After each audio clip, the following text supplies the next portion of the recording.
l'édito de Djameldine Benchenouf. Salam alaikum, Azul Fillaoun, bonsoir. Nous avions évoqué ensemble un tout petit aspect du monde des parvenus d'en bas. Les parvenus d'en bas. Moi, je les écris avec D-E-M-B-A, les Bagara, comme on dit. Aujourd'hui, nous allons croquer une toute petite partie de l'autre versant, du monde féminin des parvenus d'en bas, celle du mariage. Dans ce monde des Bagara, où l'étalage est la clé de voûte de leur mode de vie, les occasions de mariage y sont toujours l'occasion d'un affrontement généralisé, une bataille rangée. Ces fêtes ne sont pas des réjouissances, en fait, mais l'occasion pour de sournoises rivalités de se faire jour. Des fêtes où la haine se donne enfin libre cours, où elle peut s'exprimer de la façon la plus clinquante qui soit. Des fêtes redoutées par celles qui les donnent et encore plus par celles qui y sont conviées, plutôt convoquées, comme pour un examen qu'on passe. C'est la foire au paraître, aux bijouteries ambulantes, au cortège des voitures de luxe, à de curieux défilés de mode. Les invités les plus considérés sont celles qui croulent sous leurs bijoux en or de la tête aux chevilles, couronne, diadème, ceinture en louis d'or sur une louis d'or sur une robe brodée de fil d'or, avec ce qu'il faut avec, bien sûr, de mou, dédaigneuse et de triple menton. Ces dames expriment en or tintanabulant la position de leurs jalousés époux.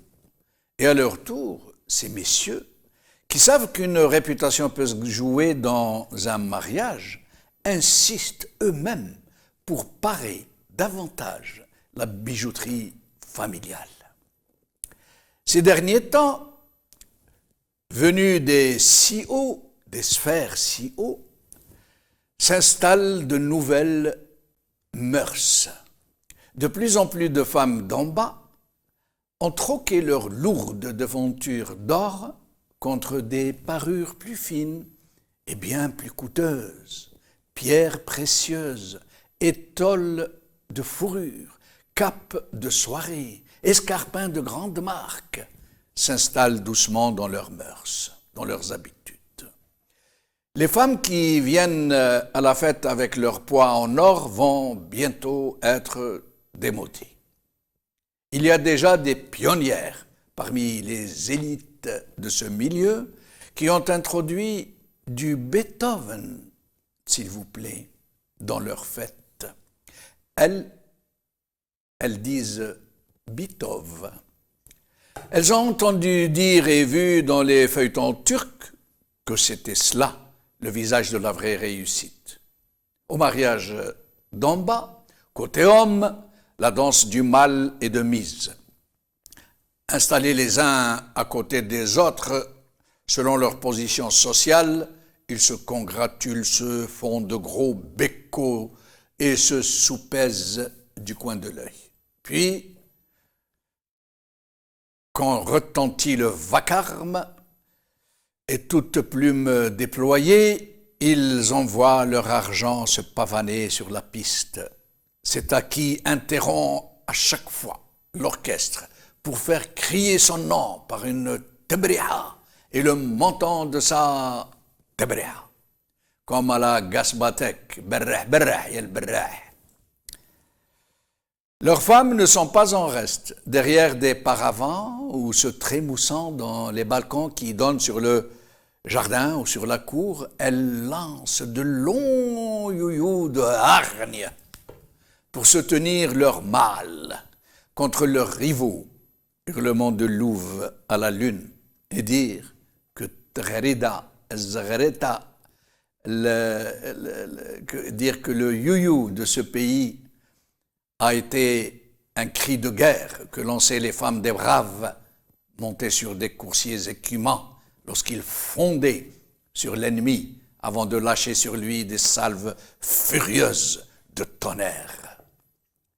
Le you-you était une rafale d'allégresse, d'étrilles, de passion libérée pour enflammer les cœurs, tutoyer le bonheur et donner libre cours à la fierté d'être. Mais le you-you est devenu gloussement strident de femelles gavées dans de tonitruantes réjouissances où résonne le barode stérile comme autant de sonores flatulences. على خير.